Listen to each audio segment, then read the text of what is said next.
I never looked for trouble. It always found me. I was sweating, my back pressed against the cold, rough walls of the church basement. I could hear them searching for me above, footsteps pacing, floorboards creaking, voices murmuring. My heart was beating so loudly I was sure they'd hear it. How did I get here? It all started with a sermon. 6 months ago, Pastor Ron was quietly dismissed under what the church board called mysterious circumstances. No details, no public accusations. Just a vague statement about conduct unbecoming of a spiritual leader. No police, no explanations. It seemed like just another church scandal. Pastors come and go, and life moves on. But then I met her. After service one night, I saw her sitting alone in the back, trembling. Her eyes, wide with fear, met mine. "You knew Pastor Ron?" I asked. She looked at me, her eyes full of something dark guilt, maybe fear. "He used to run a group," she whispered, "a special program for troubled boys." That was my first red flag. I had been part of that special program as a child. Back then, I never questioned why Pastor Ron always took us down to the basement after service, why we were told to never speak of what happened there. But hearing that woman's voice, hearing the shake in her hands made my stomach tighten. I had to know more. So I started digging. And now here I was, crouching in the basement, the weight of the past pressing down on me. Some secrets are better left buried. I heard a voice, low and angry. "He's down here somewhere." I froze. They were closer than I thought. One wrong move, and I'd be just another disappeared soul. Then I saw it a trap door, half hidden under years of dust, tucked behind an old pulpit. My hands fumbled, desperate, pulling the handle.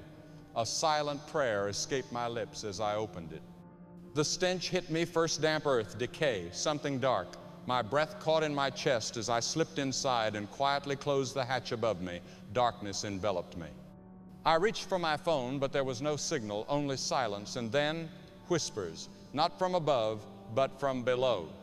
I don't know how long I sat there, knees pressed to my chest, heart pounding, trying to control my breathing. But at some point, my fingers brushed against something smooth and cold, a box. My gut screamed not to open it, but my hands ignored the warning. Inside, I found photographs, faces I recognized, boys from the program, some younger than I remembered. Their eyes fear, pain. Something worse, then I found letters. I told my mom, but she didn't believe me. He said God wanted it. I don't want to go back there. I felt the sickness rise in my throat. The whispers grew louder. I wasn't alone. I jumped to my feet, hands shaking so violently I almost dropped the box. My foot hit something soft. I looked down. The remains weren't fresh. I clamped my hand over my mouth to keep from screaming. A sudden creak from above. They were moving, searching. I could hear their voices arguing, then silence, and then a voice. Not theirs. "You need to leave now." It wasn't a whisper. It was firm, clear, powerful. I turned. There was nothing, but I felt it, a presence. Something watching. I didn't question it. I grabbed the box and ran. I don't remember how I climbed out or how I got past them. All I know is I ran faster than I ever had in my life.